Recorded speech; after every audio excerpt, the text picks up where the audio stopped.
Bienvenue sur Africa 24 dans cette nouvelle édition du QG News. Voici les titres de l'actualité. Une étape de franchie dans le cadre du dialogue national au Gabon. Les travaux au sein des sous-commissions se sont achevés ce jeudi. Elles ont notamment examiné les 38 000 contributions recueillies auprès des Gabonais. Renforcement de la sécurité routière au Kenya. Le président William Ruto a lancé à cet effet un plan d'action national pour la période 2024-2028. Alors que les cas d'accidents sont en hausse, les autorités entendent les réduire de 50%.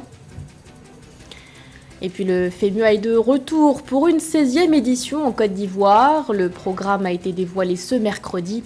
Cette année, les organisateurs ont mis l'accent sur la santé mentale des jeunes.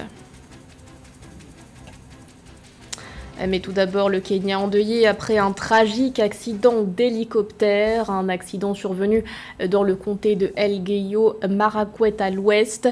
Plusieurs responsables militaires sont décédés, dont le chef des forces de défense, Francis Omondi Ogola. Un bilan annoncé par le président William Ruto après une réunion du Conseil de sécurité. D'après le chef de l'État, ces militaires étaient en déplacement, notamment, je cite, pour rendre visite aux troupes déployées dans le Rift Nord dans le cadre de l'opération Maliza Walifu, une opération mise en œuvre pour lutter contre des groupes de bandits. Pour l'heure, les causes de l'accident sont inconnues. Des enquêteurs de l'armée de l'air sont chargés de les déterminer. 3 jours de deuil ont par ailleurs été décrétés à compter de ce 19 avril. Direction à présent le Gabon, où le dialogue national inclusif se poursuit. Les travaux au sein des 12 sous-commissions se sont achevés ce jeudi. Pendant plus d'une semaine, les participants ont épluché les 38 000 contributions des Gabonais. Des travaux cruciaux pour mener le pays sur la voie des élections d'ici 2025. Un reportage de notre correspondant Joseph Moifo.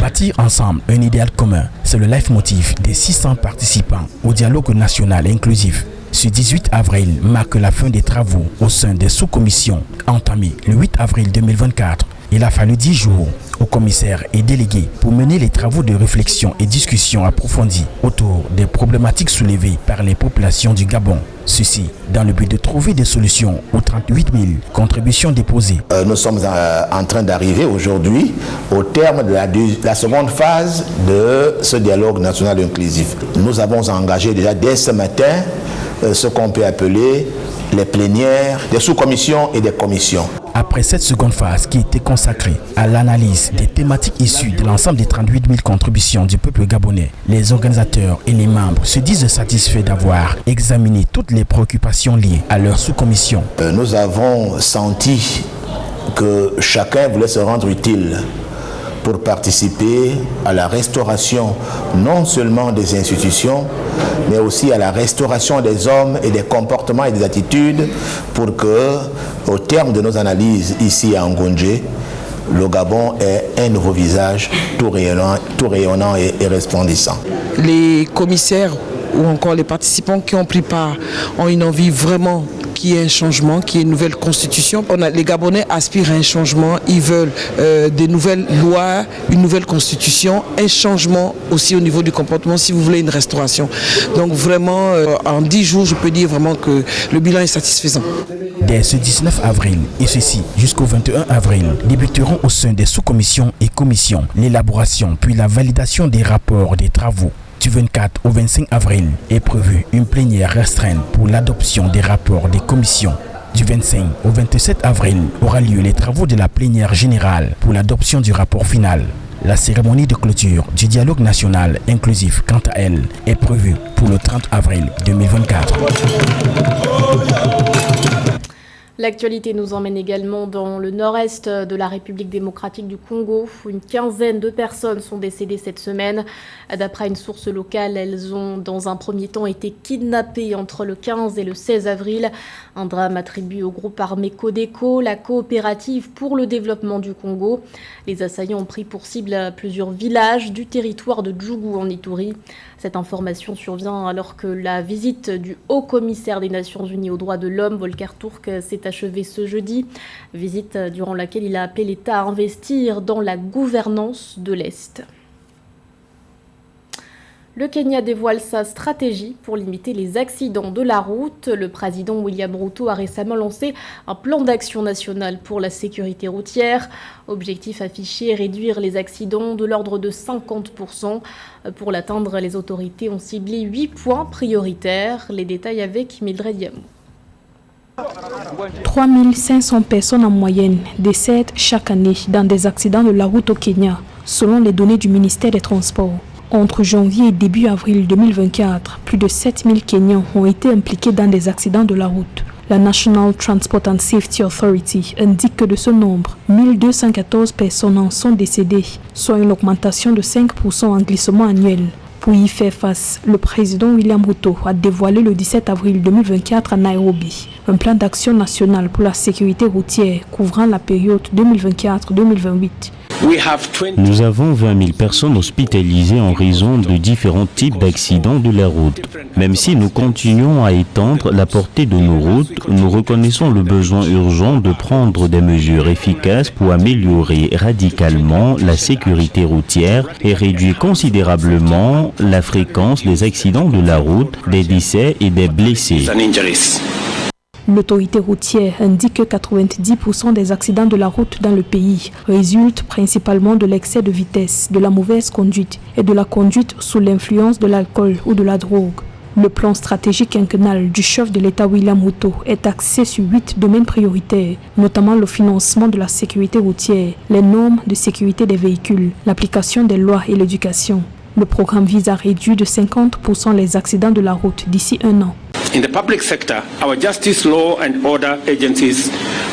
Dans le secteur public, nos agences de justice et d'ordre public doivent coordonner une application rigoureuse et durable de la loi en veillant à ce que les contrevenants soient détectés, appréhendés, poursuivis et punis de manière appropriée et transparente. J'espère que d'ici la fin de cette année, la majorité de nos carrefours, angles morts et zones présentant un danger pour les usagers de la route seront filmés.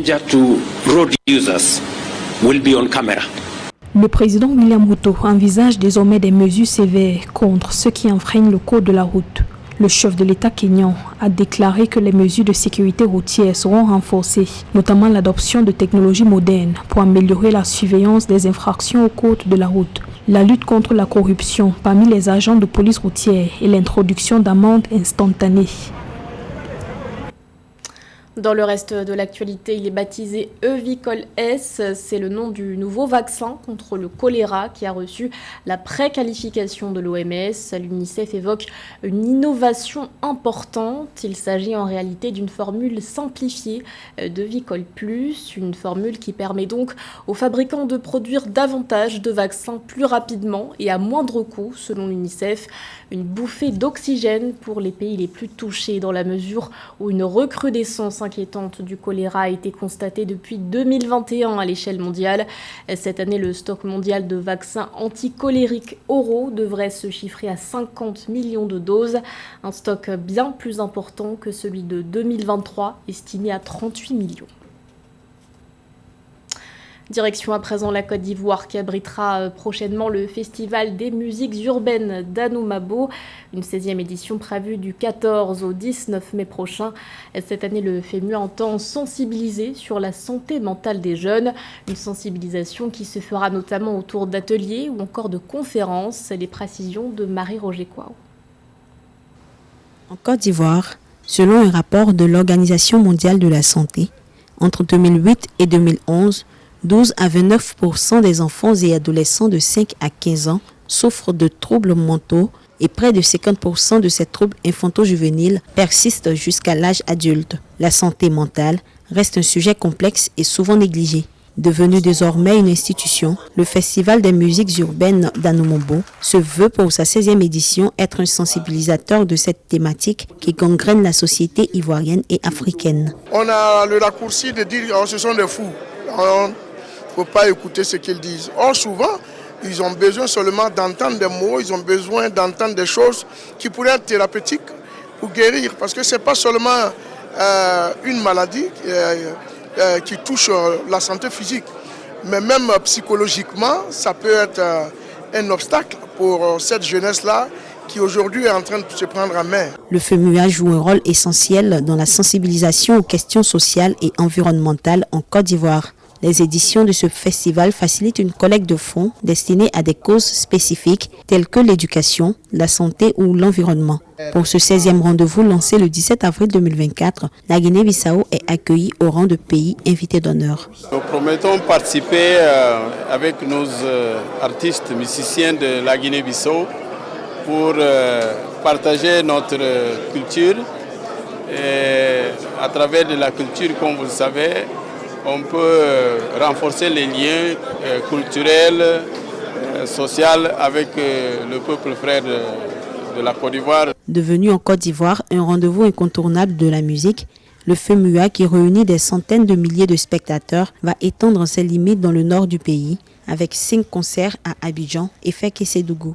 Plus de 30 artistes nationaux et internationaux, notamment Gadji Seli, Maître James et Yemi Alade seront présents. Au sommaire, des panels et conférences, des échanges B2B et bien d'autres activités.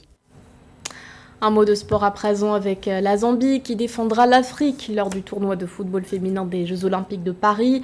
La sélection a décroché sa qualification face au Maroc. Après s'être inclinée lors du match aller, les Zambiennes ont pris l'avantage en s'imposant sur un score de 2-0 au retour. Le point sur cette rencontre avec Joël Ballot. La sélection nationale féminine de football de la Zambie a décroché sa qualification pour les Jeux Olympiques 2024. Les Copper Queens valident leur place après avoir renversé la vapeur face au Maroc en match retour 0-2 contre 2-1 en match aller. Pour Bruce Mouapé, cette qualification démontre à suffisance l'amélioration du football féminin zambien. Cela signifie beaucoup pour moi car ce sera une participation consécutive aux Jeux Olympiques. Pour moi, c'est bien et la façon dont nous nous sommes améliorés depuis que j'ai commencé à entraîner cette équipe, nous avons réussi à participer à tous les tournois majeurs. Nous avons participé à la Coupe d'Afrique des Nations féminines, aux Jeux Olympiques et même à la Coupe du Monde. C'est donc pour moi un bonus que nous y retournions successivement. Cette victoire historique était l'occasion pour le chef de mission à l'ambassade de Zambie au Maroc, Eliphas Chinyonga, de s'adresser à l'équipe après sa victoire 2-0 contre le Maroc. Victoire qui a scellé la qualification des Copper Queens pour les Jeux Olympiques de Paris 2024. Je tiens à vous assurer que ce match était incroyable, sans violence, et vous avez hissé haut les couleurs et valeurs de la Zambie. Aujourd'hui, où que nous allions, la Zambie sera désormais associée au football. Et je pense que vous avez vraiment mis ce cachet sur la carte pour dire oui, nous sommes vraiment des champions d'Afrique et nous méritons d'aller aux Jeux Olympiques. Cette qualification marque la deuxième participation consécutive de la Zambie au tournoi olympique de football féminin. Forte de cette expérience, les Copper Queens visent à faire mieux qu'à Tokyo 2020 où elles ont été éliminées dès le premier tour. C'était le journal de la rédaction. Merci de l'avoir suivi. L'actualité continue sur Africa 24.